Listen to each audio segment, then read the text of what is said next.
Hi guys and welcome to a new video. My name is SJ Hart, thank you for watching. So it's the 1st of December, let's continue our book. Let's start. After I buckle in, Caleb starts the truck. We pull out of the diner's parking lot and he says, "Now it's your turn. I'd love to hear about the time you completely lost it." "Me?" I say. "Oh, I'm always in control." The way he smiles, I'm glad he knows I'm joking. We drive onto the highway in silence. I look from the oncoming car lights into the impressive silhouette of Cardinals Peak just outside the city. I look back to him, and his profile flickers from silhouette to a happy expression, and then from silhouette to worry. Does he wonder whether I feel differently about him now? "I gave you a lot of ammunition back there," he says. "To use against you?" I ask. When he doesn't answer, I'm a little upset. He thinks I would possibly do that. Maybe neither of us has known the other long enough to be sure of anything. "I would never do that," I say. It is entirely up to him now whether he believes me. We drive over a mile before he finally responds with a simple "thank you." "I get the feeling enough people have already done that," I say. "It's why I stopped telling most people the truth," he says. "They're going to believe what they believe, and I'm tired of explaining. The only people I owe anything to are Abby and my mom." "You didn't have to tell me either," I say. "You could have decided to—" "I know," he says. "I wanted to tell you." We drive the rest of the way back to the lot in silence, and I hope he feels less burdened now. Whenever I get painfully honest with any of my friends, I always feel a sense of lightness. That occurs only because I trust them, and he can trust me. If his sister says she forgives him, why should I hold anything against him? Especially knowing how much he regrets it. We pull into the parking area of the tree lot. The snowflake lights around the perimeter are turned off, but the lamp posts are still on for security. The lights inside the trailer are off, and the curtains are shut. "Before you leave," I say, "there's something else I need to know." With the engine running, he turns towards me. "When it gets closer to Christmas," I say, "will you be leaving to visit Abby and your dad?" He looks down, but soon a smile appears on his lips. He knows I'm asking because I don't want him to leave. "This is my mom's year," he says. "Abby's coming here." I don't want to hide my enthusiasm entirely, but I'll try to maintain some cool. "I'm glad," I say. He looks at me. "I see my dad over spring break." "Will he be lonely at Christmas?" "A little," he says, "I'm sure, but another good thing about Abby living there is she forces him to get into the holiday spirit. She's taking him out to get a treat this weekend." "She really is feisty," I say. Caleb faces the front window. "I was looking forward to doing that with them next year," he says, "but now I don't know. I think a big part of me won't want to leave until the last minute before Christmas." "Because of your mum?" I ask. With every second that passes without an answer, the more weightless I feel. Is he saying he'll want to stay because of me? I want to ask. I should ask, but I'm too afraid.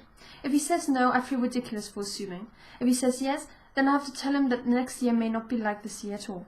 He steps out into the cool air and comes around to the door. He takes my hand and helps me out. We hold each other's hands a moment more, standing so close. In this instant, I feel closer to him than I have with any other guy. Even though I won't be here for long, even though I don't know when I'm returning. I ask him to come back tomorrow. He says he will. I let go of his hand and walk towards the trailer, hoping in the silence there will calm my rushing mind. For the past 3 years, I've gone to school with Heather for one day before the winter break. It began as a dare during one of her movie marathons. We were curious if her school would allow it. My mum called to find out, and since the high school principal used to be a teacher at the elementary school I went to each winter, she didn't mind. "Sierra is a good kid," she said. Heather applies eyeliner, looking into a tiny mirror stuck to the inside of her locker. "You asked him about it while eating pancakes?" she asks. "Huge pancakes," I say, and Rachel told me to do it somewhere public, so... "What did he say?" I lean against the next locket. "It's not my story to tell. Just keep giving him a chance, okay? I'm letting you hang out with him unshapen. I'd say that's giving him a chance." She kept her eyeliner. "When I heard the two of you were prancing all over town delivering Christmas trees like Mr. and Mrs. Claus, I figured the rumors must be exaggerated." "Thank you," I say. She shuts her locker. "So now that you two are legit, I should remind you why I encouraged the holiday fling to begin with." We both look down the busy hall to Devon, standing in the circle of his guy friends. "Are you over that whole Winter Queen thing?" I ask. "Believe me, I made him grovel over that," she says. "A lot. Still, look at him. He should be standing over here with me. You'd think if he really liked me." "Stop," I say. "Listen to yourself. First you want to break up, but you say you would never do that to him over the holidays. And yet when he doesn't give you attention, you're despondent." "I do not get—" "Wait, is that like being a potty?" "Yes." "Fine, I get despondent. Everything's clear now. This has never been about Devon being dull. It's about Heaven needing to feel like he wants her." I follow her through the halls to her next class. We get stares from students and teachers who wonder who I am, or people who recognize me, realizing it's that time of year again. You and Devon hang out a lot, I say, and I know you make out a lot, but does he know you really like him?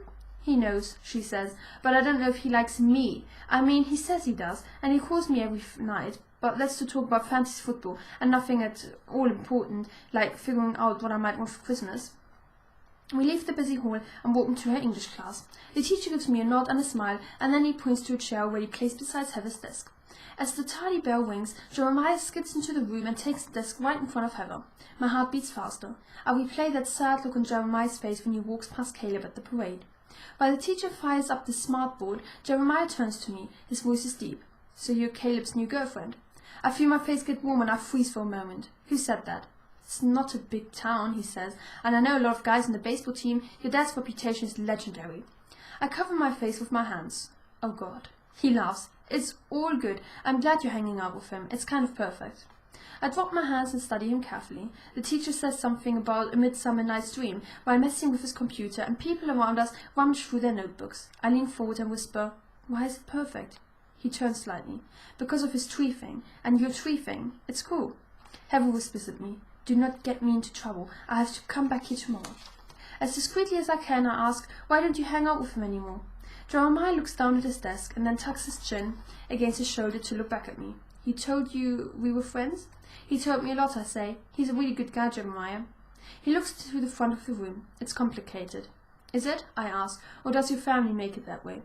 He winces a little and then he looks at me like, "Who is this girl?" I consider what my parents would say if they knew Caleb snapped like he did, even if it was years ago. Ever since I can remember, they have always emphasized forgiveness, believing people can change. I want to think they would stand by those words, but when it comes to me and who I like, I'm not sure how they would react. I glance at Heather with an apologetic shrug, but this may be the only chance I get with Jeremiah. "Have you talked to them about his sins?" I ask. "They don't want this kind of problem for me," he says. "It makes me so sad and angry that his parents or anyone else would consider Caleb a kind of problem." "Right, but would you be friends if you could?" He eyes the front of the room again and the teacher fuzzing with his computer. Jeremiah turns back to me. "I was there. I saw how it went down. Caleb was mad as hell, but I don't think he would have hurt her." "You don't think?" I say. "You know he wouldn't have." His fingers hold the side of his desk.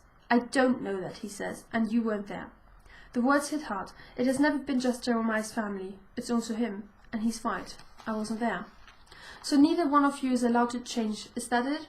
Heather taps my arm and I lean back in my chair. Jeremiah stares a blank page in his notebook throughout class, but he never writes a word. I don't see Caleb until the end of the day. He's with Lewis and Brent, leaving the math wing. I watch them slap each other over the shoulders and take off in the different directions. He smiles when he sees me and comes over.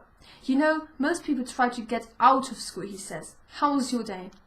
There were some interesting moments. I lean against the wall in the hallway. "I know you'll probably say you never used the word orders in a sentence, but it was mostly that." "I've not used that once," he says. He leans against the wall with me, pulls out his phone and starts typing. I'm going to look that one up later. I laugh and then notice Heather walking towards us. Several paces behind her, Devon is talking on his phone. "We're going downtown," she says, "shopping. You two want to join us?" Caleb looks at me. "It's up to you. I'm not working." "Sure," I say to Heather. I turn to Caleb. "Let Devon drive. You can look up your word of the day." "Keep teasing me and I may not buy you a peppermint mocha," he says. Then, like it's the most natural thing he's done, he takes my hand and we follow our friends outside. Oh, that's it. Well, I hope you guys liked it. Now it's really warming up. And see you tomorrow. Bye.